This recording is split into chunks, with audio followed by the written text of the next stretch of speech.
मानाचा जय बाळमा मित्रांनो. तर ही बाया इथे इचलकरंजीच मित्रांनो. आपण कराडला गेलो होतो आणि आपलं जरा काम होतं. ही बायाने डायरेक्ट आपल्याला ओळखलं मित्रांनो. कशावर टावेल आणि शर्ट टावलं. एवढी बाळमामाची ताकद आहे मित्रांनो. आणि बाळमामाच्या आशीर्वादाने एवढी मोठी आपली ओळख झाल्या. एक दुसऱ्याच्या आपण ओळखतो या. आणि बायाने ओळखून मित्रांनो हातात हात वगैरे दिला. मला पण भारी वाटलं कारण की मामाच्या आशीर्वादानं 5 जिल्ह्यात आपली ओळख झाल्या. आणि असंच चांगली माणसं आपल्याला भेटते बरं का. तर भैया तुम्ही मला कसं ओळखलं म्हणजे काय?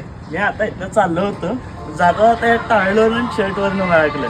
तर मित्रांनो बाळमामाच्या मेंढी माऊलीची सेवा करा, बाळमामाची भक्ती करा. आयुष्यात तुम्हाला कधीच काही कमी पडणार नाही. भायाने आपल्याला ओळखलं मित्रांनो. एवढ्या लांब भाया इथे गाठ घेतली. लय भारी वाटलं मित्रांनो. मानाचा जय बाळमामा. बोला बोला बाळमामाच्या नावानं चांगलं.